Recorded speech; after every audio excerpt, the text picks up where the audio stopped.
ಸೂರ್ಯೋದಯದಿಂದ ಸೂರ್ಯಾಸ್ತದವರೆಗೂ ಊರಿಗೆ ಊರೇ ಖಾಲಿ ಖಾಲಿ. ಹೀಗೊಂದು ವಿಶಿಷ್ಟ ಜಾತ್ರೆ ಶ್ರೀ ಗುಳೆ ಲಕ್ಕಮ್ಮ ಜಾತ್ರೆ. ಏಪ್ರಿಲ್ 23ರಂದು ಕೂಡ್ಲಿಗಿ ಪಟ್ಟಣವೇ ಖಾಲಿಯಾಗಿತ್ತು. ಪಟ್ಟಣದಲ್ಲಿ ಶ್ರೀ ಗುಳೆ ಲಕ್ಕಮ್ಮ ದೇವಿ ಜಾತ್ರೆ ನಡೆಯಿತು. ಅಖಂಡ ಬಳ್ಳಾರಿಯ ಬಹುತೇಕ ಕಡೆಗಳಲ್ಲಿ ಆಚರಿಸಲಾಗುವ ಗುಳೆ ಲಕ್ಕಮ್ಮ ದೇವಿ ಜಾತ್ರೆ 5 ವರ್ಷಗಳಿಗೊಮ್ಮೆ ಆಚರಿಸಲಾಗುವುದು ವಾಡಿಕೆಯಾಗಿದೆ. ಕೂಡ್ಲಿಯಲ್ಲಿ ಜಾತ್ರೆ ಆಚರಣೆ. ಇನ್ನು ಸೂರ್ಯೋದಯದ ಸಮಯದಿಂದ ಸೂರ್ಯಾಸ್ತದವರೆಗೂ ಇಡೀ ಊರೇ ಸ್ವಯಂ ಖಾಲಿಯಾಗಿ ಸ್ವಯಂ ಘೋಷಿತ ಲಾಕ್ಡೌನ್ ನಿರ್ಮಾಣವಾಗಿತ್ತು. ಊರಲ್ಲಿ ಒಂದು ನರಪಿಳ್ಳೆ ಮಾತ್ರವಲ್ಲ, ಯಾವುದೇ ಸಾಕು ಪ್ರಾಣಿಯೂ ಕೂಡ ಇರದಂತೆ ಖಾಲಿಯಾಗಿತ್ತು. ಈ ಶ್ರೀ ಗುಳೆ ಲಕ್ಕಮ್ಮ ದೇವಿ ವಿಶಿಷ್ಟ ಜಾತ್ರೆ ಏಪ್ರಿಲ್ 23ರಂದು ಕೂಡ್ಲಿಗಿ ಪಟ್ಟಣದಲ್ಲಿ ಆಚರಿಸಲಾಯಿತು. ಜಾತ್ರೆ ಆರಂಭದ ಮುನ್ನ ದಿನ ರಾತ್ರಿ ದೇವಿಯನ್ನ ಪಟ್ಟಣದ ಊರಮ್ಮ ಬೈಲಿನಲ್ಲಿರುವ ಗುಳೆ ಲಕ್ಕಮ್ಮನ ಕಟ್ಟೆಯ ಮೇಲೆ ದೇವಿಯನ್ನು ತಂದು ಕೂರಿಸಲಾಗಿತ್ತು. ಮರುದಿನ ಬೆಳಗಿನ ಜಾವ 3 ಗಂಟೆಗೆ ಪಟ್ಟಣದ ಮಹಿಳೆಯರೆಲ್ಲ ದೇವಿಗೆ ಉಡಿಯನ್ ಅಂದರೆ ಕಾಯಿ, ಅಕ್ಕಿ, ಬೇಳೆ, ಬೆಲ್ಲ, ಹಸಿರು ಬಳೆ, ದಕ್ಷಿಣೆ ತುಂಬಿದ ಒಂದು ಮೊರ ತೆಗೆದುಕೊಂಡು ಹೋಗಿ ಅರ್ಪಿಸಲಾಗುತ್ತೆ. ಬೆಳಗ್ಗೆ ಬಂದಂತಹ ದವಸ ದಾನಿಗಳನ್ನು ಆಯಾಗಾರ ಪ್ರಮುಖರೆಲ್ಲರೂ ಸೇರಿ ವಿಂಗಡಿಸಿದ್ರು. ಅಷ್ಟೊತ್ತಿಗೆ ಅಂದರೆ ಬೆಳಗ್ಗೆ 7ರಿಂದ 9 ಗಂಟೆವರೆಗೂ ಪಟ್ಟಣದಲ್ಲಿ ಎಲ್ಲ ಮನೆಗಳು ಖಾಲಿಯಾಗಿದ್ವು. ಮನೆಯ ಬಾಗಿಲುಗಳಿಗೆ ಬೀಗ ಹಾಕಿದ್ವು. ಸಕಲ ವಾದ್ಯಗಳೊಂದಿಗೆ ಶ್ರೀ ಗುಳೆ ಲಕ್ಕಮ್ಮ ದೇವಿ ವಾದ್ಯವೃಂದದೊಂದಿಗೆ ಮೆರವಣಿಗೆಗೆ ಸಾಗಿ ಊರಲ್ಲಿ ಒಂದು ಸುತ್ತಿ ಹಾಕಿ ಬಂದರು. ಈ ಸಂದರ್ಭದಲ್ಲಿ ಊರಲ್ಲಿ ಯಾರೂ ಇರಲಿಲ್ಲ, ಸಾಕು ಪ್ರಾಣಿ ಕೂಡ ಇರಲಿಲ್ಲ.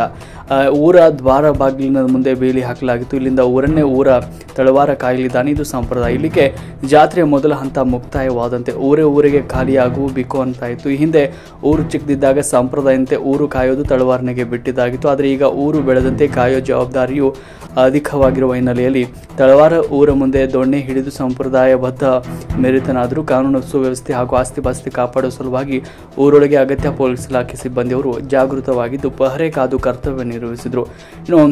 ಇನ್ನು ತಮ್ಮೊಂದಿಗೆ ಬೇಕಾಗುವ ಊರನ್ನು ಖಾಲಿ ಮಾಡುವಂಥ ಸಂದರ್ಭದಲ್ಲಿ ತಮ್ಮೊಂದಿಗೆ ಬೇಕಾಗುವ ಸರಕು ಸಾಮಾನುಗಳು, ಅಡುಗೆ ಮಾಡಲು ಬೇಕಾಗುವ ಪಾತ್ರೆ ಪಗಡುಗಳನ್ನು ಕಟ್ಟಿಕೊಂಡು ಊರನ್ನು ಖಾಲಿ ಮಾಡಲಾಗಿತ್ತು. ಹೀಗೆ ಗುಳೆ ಹೊರಟ ಜನ ಊರ ಹೊರಗಿನ ತೋಟಗಳಲ್ಲಿ, ತಮ್ಮ ಸ್ವಂತ ತೋಟಗಳಲ್ಲಿ ಅಥವಾ ತಮಗೆ ಅನುಕೂಲವಾದ ಕಡೆ ನೆರಳಿರುವ ಸ್ಥಳಗಳಲ್ಲಿ ಬೀಡನ್ನು ಬಿಟ್ಟಿದ್ರು. ಸಂಜೆ ಹೊತ್ತಿಗೆ ಗೋದಳಿ ಸಮಯದಲ್ಲಿ ಗುಳೆ ಲಕ್ಕಮ್ಮ ಜಾತ್ರೆ ಧಾರ್ಮಿಕ ಚಟುವಟಿಕೆಗಳು ಗರಿಗೆದರುಕೊಂಡವು.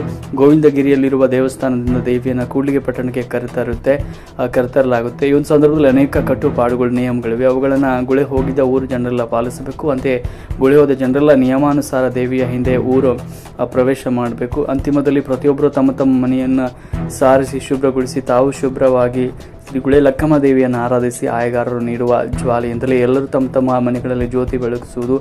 ಜ್ಯೋತಿಯ ಬೆಳಕಿನಿಂದ ಚೈತನ್ಯವನ್ನು ಹೊಂದುವ ಮೂಲಕ ಜಾತ್ರೆ ವಿರಾಮಗೊಂಡು. ವರದಿ ವಿಜಿ ಋಷಭೇಂದ್ರ, ಕೂಡ್ಲಿಗಿ.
ಪೂಜೆ ಮಾಡಿ ಹೋಗ್ರಿ ಯಾರು ನೋಡಿ ನೋಡಿ